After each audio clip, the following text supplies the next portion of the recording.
Good morning first of all and I good think morning. तुम आधार foundation की सबसे youngest member में से एक हो। ठीक है, तो मेरा जनरल क्वेश्चन ये है कि फिलहाल पहले तो कि जैसे जब फाउंडेशन ज्वाइन करने से पहले क्या सोचा था, मतलब कभी सोचा था लाइफ में कि वही ऐसा कुछ करना है, कि कभी हेल्प करनी पड़ती, कभी देखा हो लाइफ में कोई एक्सपीरियंस ऐसा जिसने तुम्हें हिट किया हो, मतलब कि यार इन लोगों के साथ ऐसा क्यों होता है, कोई भीख क्यों मांगता है, कोई मदद क्यों मांगता है, या फिर मतलब कभी तो मन में एक ऐसा आया होगा ना कि हाँ यार कभी मदद करनी चाहिए, इन लोगों के लिए कुछ तो होना चाहिए। तो ऐसा कोई एक्सपीरियंस है? सच बताऊं तो ऐसा नहीं कि पहले ही ऐसा ख्याल आता था मुझे, तो अभी भी जैसे मैं कभी बाहर जाती हूँ और मैं ऐसे बच्चों को, छोटे छोटे बच्चों को ठंड में देखती हूँ कि वो नंगे पैर हैं या कपड़े अच्छे से नहीं पहने हैं या खाने का नहीं है, तो मैं सोचती हूँ कि बाहर की कंट्रीज इतना डेवलप कर रही है, इतना टेक्नोलॉजी में आगे, और हम अभी तक खाने के लिए भी हमारे पास नहीं है। तो इस वजह से मैंने ज्वाइन किया। स्टार्टिंग में तो मैं इतना नहीं थी कि मेरे को नहीं लगा। मुझे ऐसा लगता था स्टार्टिंग में कि ना ऐसे फाउंडेशन ज्वाइन करना, फोटो शेयर करना, बहुत मतलब कुछ करो तो शेयर करना नहीं चाहिए हमें फोटोज। बट अब धीरे धीरे मुझे ऐसा लगता है कि अगर हम शेयर नहीं करेंगे, आगे लोगों को बताएंगे नहीं कि हम क्या कर रहे हैं, तो लोगों को पता कैसे चलेगा। और जो लोग हेल्प करना चाहते हैं बट उनके पास कोई मीडियम नहीं है, तो उनको भी मीडियम पता चलता है। तो आई थिंक इसलिए मैंने स्टार्ट किया। तो आधार फाउंडेशन क्यों ज्वाइन किया और किसके थ्रू ज्वाइन किया? बेसिकली रीजन तो यही था कि किसी की हेल्प कर सकूं मैं, इसलिए ज्वाइन किया। और मैंने अपने सिस्टर में राशि बहन के थ्रू ज्वाइन किया। So and let me inform the viewers की राशि दुबे हमारी को फाउंडर है फाउंडेशन की, एंड स्वाति उसकी छोटी बहन है। तो अब मैं ये पूछना चाहूंगा कि फाउंडेशन ज्वाइन करने के बाद लाइफ में क्या कुछ ऐसा इम्पैक्ट आया, कुछ चेंजेस आए जो पहले ही नहीं था, अब नया चेंज आया कुछ, या फिर कोई नया इम्पैक्ट पड़ा उससे तुम पे, या तुम्हारे व्यू, तुमको जो देखते हैं तुम्हारे कॉन्टेक्ट या उनके ऊपर कोई इम्पैक्ट पड़ा? या ऑफ कोर्स इफेक्ट पड़ता है। लाइक आप ज्यादा कॉन्फिडेंट फील कर पाते हैं, आप थोड़ा सेटिस्फाइड हो पाते हैं कि हाँ आप ज्यादा नहीं पर थोड़ा तो कुछ कर ही रहे हैं उनके लिए। और व्यूवर्स में लाइक मेरे बहुत सारे फ्रेंड्स हैं, यहाँ तक कि मेरी आंटीज हैं पड़ोस की, उन्होंने भी मुझे कांटेक्ट किया। उन्होंने बोला कि आप बेटा बहुत अच्छा काम कर रहे हो, मैं भी आपके साथ इंक्लूड होना चाहती हूँ, मैं भी उनके लिए कुछ करना चाहती हूँ। सो आप खुद तो अच्छा करते हो और लोगों को अच्छा करने के लिए मोटिवेट करते हो, उनको अपने साथ लेके चलते हो, तो आई थिंक तो बहुत इफेक्ट पड़ा है। और जैसे कि कोई एक्सपीरियंस शेयर करना चाहोगे अगर तुम, कि या जैसे अगर ऐसा हुआ हो कि कोई करना चाहता हो लेकिन वो कर नहीं पाए, लेकिन तुम्हारे थ्रू वो करना चाहते हो, तो ऐसा कोई एक्सपीरियंस?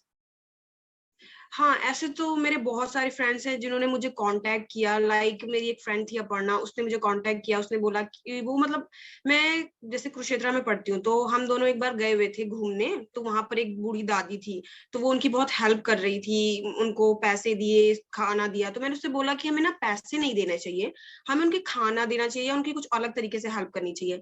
फिर उसको पता चला कि मैं फाउंडेशन, आधार फाउंडेशन से जुड़ी हुई हूँ, तो उसने बोला कि मैं भी हेल्प करना चाहती हूँ और मैं हमेशा से एक मीडियम ढूंढ रही थी, और तुम्हारे थ्रू मुझे पता चला। तो फिर मैंने उससे बोला श्योर तुम भी ज्वाइन कर सकती हो, कोई भी ज्वाइन कर सकता है।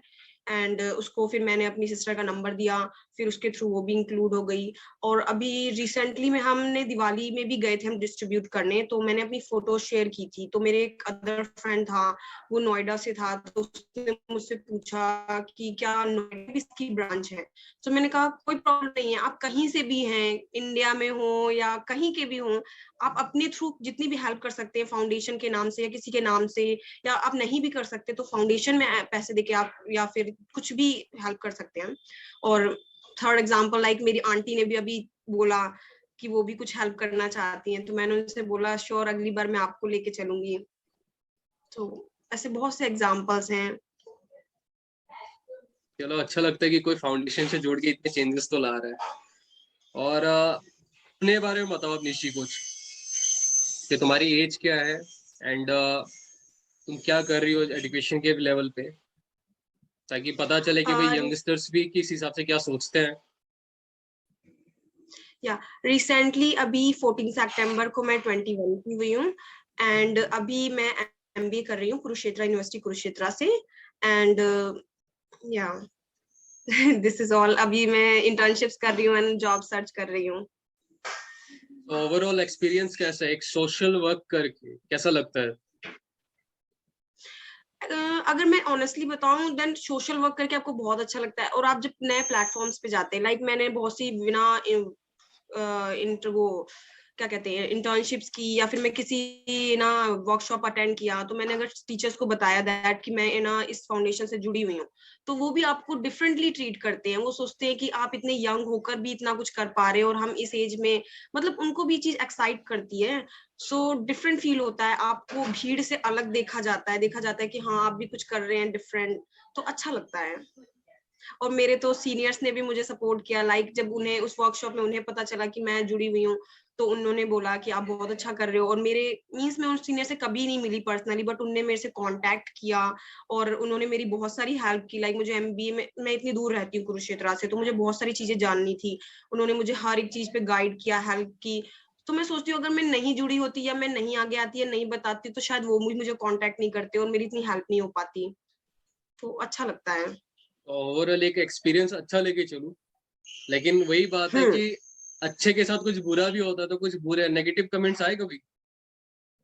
ऑब्वियसली स्टार्टिंग में मैंने जब पहली बार पोस्ट किया, तो मेरा एक फ्रेंड था, उसने जस्ट जिस दिन मैंने अपनी पोस्ट डाली फोटोज बच्चों के साथ, उसने शाम को एक पोस्ट डाली जिसमें दिखाते हैं कि लोग ना डोनेशन करते हैं, बट ना एक आपने भी शायद देखी होगी, एक कुछ फ्रेंड्स थी, उसके ऊपर पॉलिथीन डाल के चले जाते हैं और फोटोज नहीं दिखाते कि किसने किसकी हेल्प की। सो वो बेसिकली ये कहना चाहता था कि ना हेल्प करो पर शो मत करो। उस टाइम पे मुझे बहुत बुरा फील हुआ, मैंने सोचा कि उसको मैं ना रिप्लाई करूं, उसको कुछ कहूं।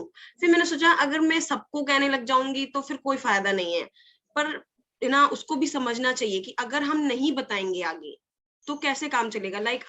बिलीव नहीं करोगे, आज ही मैं लिंक्डइन पे पोस्ट देख रही थी और किसी ने लिंक्डइन पे पोस्ट डाला था, मेरी एक कनेक्शन ने, दैट कि जब आप डोने कुछ अच्छा काम करो तो कैमरा घर पे रख कर जाओ।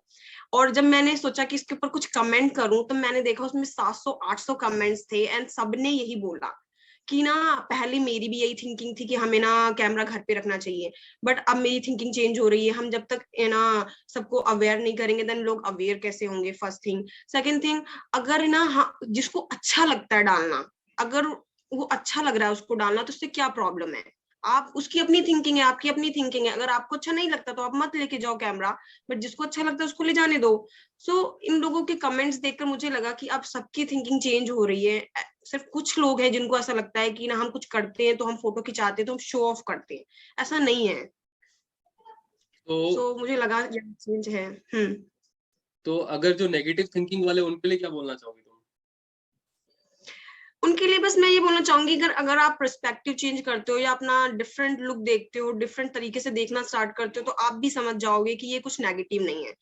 सो और अगर कभी इम्पैक्ट अगर कुछ अच्छा डालना हो, तो उसके लिए क्या एग्जांपल देना चाहोगे कि क्या यूजेस हम और तरीके अपना सकते हैं जिससे कुछ हेल्प कर सके? कुछ तुम्हारे भी एक्सपीरियंस होंगे जिससे तुमने कुछ सोचा होगा कि हाँ ये चीज़ और कर सकते हैं हम, इससे और ज़्यादा हेल्प कर सकते हैं, या फिर एजुकेशन के पॉइंट ऑफ व्यू से या किसी भी पॉइंट ऑफ व्यू से क्या लगता है क्या करना चाहिए हमें, क्या नए चेंजेस लाने चाहिए सोसाइटी में? सिर्फ हमें नहीं, आधार फाउंडेशन के नहीं, और भी बाकी जो एनजीओज है उनको क्या करना चाहिए ऐसा जिससे हम और अच्छा हेल्प कर सकते हैं लोगों की, चाहे मेडिकल हो, एजुकेशन हो, जो भी? पहले ना हमारी गली में ऐसे डॉगीज थे जो मतलब कोई उनका एक्सीडेंट हो जाता था या उनको कोई बीमारी हो जाती थी, तो हम सोचते थे हम किसको कांटेक्ट करें। तो मुझे लगता है कि हमें ना अवेयरनेस देनी चाहिए। मैंने एक सोशल मीडिया पेज देखा था जिसके थ्रू ना आप उनको कांटेक्ट करो, अगर वो आसपास के एरियाज में है या उनके कुछ ग्रुप्स हैं, तो वो उनके थ्रू ना आपकी हेल्प करने आते हैं, क्योंकि आप हेल्प करना चाहते हो बट आपके पास मीडियम नहीं होता। तो मुझे लगता है हम सोशल मीडिया पेजेस बना सकते हैं, और ओनली नहीं इंस्टा पे नहीं, हम यूट्यूब पे भी बना सकते हैं। मैंने देखा था यूट्यूब पे कि ना लोग कलेक्शन करते हैं, वो कहते हैं अगर आप हमारी वीडियोस को देखोगे, आपके व्यूज के थ्रू हमारा चैनल ग्रो करेगा, जिससे हमें इनकम होगी। सिर्फ आपको एक वीडियो ही तो देखनी है कुछ अच्छा करने के लिए, इसके थ्रू हम उनके लिए कुछ कर सकते हैं, ये भी वे हो सकता है। और हम लोगों से नॉर्मल से, और मीन्स ऐसा नहीं कि आपको सिर्फ पैसे देकर या कुछ खाने पीने का देकर भी कर सकते हैं आप डिफरेंट चीजें। आप अपनी ओल्ड बुक्स दे सकते हैं, ओल्ड क्लोथ्स हो सकते हैं, बच्चों के ओल्ड खिलौने हो सकते हैं, ऐसी बहुत सारी चीजें हम जो उनको भी डोनेट कर सकते हैं। और पैसा देकर तो आप कर ही सकते हैं, पैसा उस वे में नहीं, एक सिंपल डोनेशन। और ऐसा नहीं कहती मैं कि बहुत ज्यादा लार्ज अमाउंट देने की जरूरत है, आप अगर 10 रुपीज भी एवरी वीक लगाते हो, जैसे कि इस फाउंडेशन में ऑलरेडी होता है, तो वो भी एक अच्छा मीडियम हो सकता है। अब तक तो मैंने यही एनालाइज किया। ओवरऑल मैं अगर कंक्लूजन दो तो अगर आप कोई फाउंडेशन से जुड़े हो या नहीं भी जुड़े हो, आपके पास कोई मतलब ऐसा डिटेल आता है, डाटा आता है कि कहीं किसी को हेल्प चाहिए, तो एक दूसरे की हेल्प करनी चाहिए, चाहे वो किसी और स्टेट का सोसाइटी हो या फाउंडेशन हो, जो भी है, एक दूसरे को हेल्प करना चाहिए, आपको कॉन्टेक्ट शेयर्स करने चाहिए, ताकि वो अगर आप नहीं जा सकते तो कोई और हेल्प कर सके उनकी। ऑब्वियसली ये तो करना ही चाहिए, मतलब एक फाउंडेशन या कोना एनजीओ को दूसरे से कांटेक्ट रखना चाहिए, और वो लोग ना मिलके भी कुछ ऑर्गेनाइज कर सकते हैं बड़ा, लाइक जो छोटे छोटे हैं वो मिलके कुछ बड़ा ऑर्गेनाइज करें उनके लिए, अच्छा तो ये भी कर सकते हैं।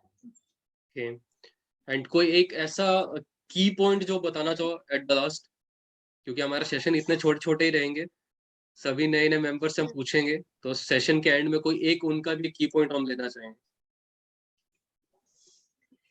तो मतलब की जितना पॉइंट भी एक्सपीरियंस है सबका एक कंक्लूजन, अगर सिर्फ एक। ओके, सो मेरा कंक्लूजन तो बेसिकली ये रहेगा कि ना आप इस थिंकिंग से बाहर निकलो कि ना आप फोटो शेयर करते हो तो ये अच्छा नहीं है। फर्स्ट ऑफ ऑल आपको अपनी थिंकिंग चेंज करनी चाहिए। आफ्टर दैट आप अगर खुद सोचोगे कि हमें हेल्प करनी है तभी आप हेल्प कर पाओगे, अदरवाइज आप दूसरों पे नाम लगाओगे या दूसरों से सोचोगे, एक्सपेक्ट करोगे कि हाँ वो हेल्प कर दे, तो ऐसा नहीं हो सकता। जब तक आप स्टेप नहीं लोगे तब तक कुछ नहीं होगा।